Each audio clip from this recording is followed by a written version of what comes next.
সেই শেখ হাসিনার সিস্টেমটাকে খুব আঁকড়ে ধরে বেঁচে আছে এখনও। আমরা এই লড়াই যেহেতু নেমেছি, এই লড়াই আমরা জিতবো ইনশাল্লাহ। ভারতীয় আধিপত্যবাদ মুক্ত এবং সকল প্রকার ভিনদেশি আগ্রাসন মুক্ত একটি ইনসাফের বাংলাদেশ প্রতিষ্ঠায় যেই লড়াইয়ে আমরা নেমেছি, সারা বাংলাদেশের মানুষ এখন যেই লড়াইয়ে নেমেছে, এই লড়াইয়ের একটা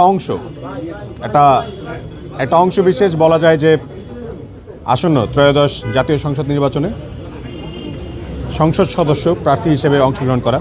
স্বতন্ত্র প্রার্থী হিসেবে আমিও মনোনয়ন নিয়েছিলাম এবং মনোনয়ন জমা দিয়েছি সব রকম ফর্মালিটিস মেনটেন করে।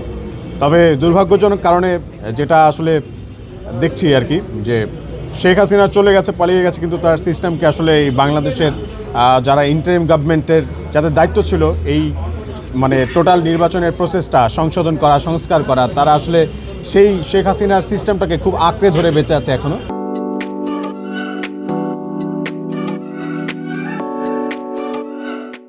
এবং তারা যারা স্বতন্ত্র প্রার্থী আছে তাদেরকে সমর্থন লিস্ট নামে একটা অতিরিক্ত, যাতে তারা কোনোভাবে অংশগ্রহণ করতে না পারে, এরকম একটা সিস্টেম তারা তৈরি করে দিয়ে গেছে। ওকে ফাইন, কোনো অসুবিধা নেই। আমরা যেহেতু দেশের আইনের প্রতি আমাদের শ্রদ্ধা আছে, তো সেই জায়গা থেকে আমরা এখন আমাদের প্রসেসে আগাচ্ছি। আমরা আপিল করার জন্য প্রস্তুতি নিচ্ছি।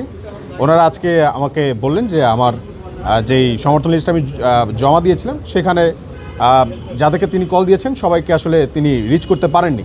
তো ওকে ফাইন, আমরা আসলে যাতে রিচ করতে পারে সেইভাবে আমরা আপিল করার মাধ্যমে আবার পুনরায় আমরা আমাদের যে মনোনয়ন জমা দিয়েছি সেটা আবার রিভিউ করার জন্য আমরা ওই প্রস্তুতি নিতে যাচ্ছি। তবে আমরা আশাবাদী, আমরা হতাশাবাদী দলে নই। আমরা বিশ্বাস রাখি, আল্লাহর উপর আমাদের ভরসা আছে। আমরা এই লড়াই যেহেতু নেমেছি, এই লড়াই আমরা জিতবো ইনশাল্লাহ। সবাইকে রিচ করতে পারে নাকি, 10 জনকে রিচ করতে পারে নাকি আর কি। 6,500 সমর্থন লিস্ট জমা দিচ্ছি। তো এখন র্যান্ডম 10 জন, সেই কোন 10 জন এটা তো আমার জানা দরকার। আমি অবশ্যই সেই কজ লিস্টটা নিব আর কি, এবং জানতে চাইব আসলে এটা কীভাবে তাদের সাথে আপনারা কমিউনিকেট করেছিলেন, এবং আমরাও কমিউনিকেট করার চেষ্টা করব।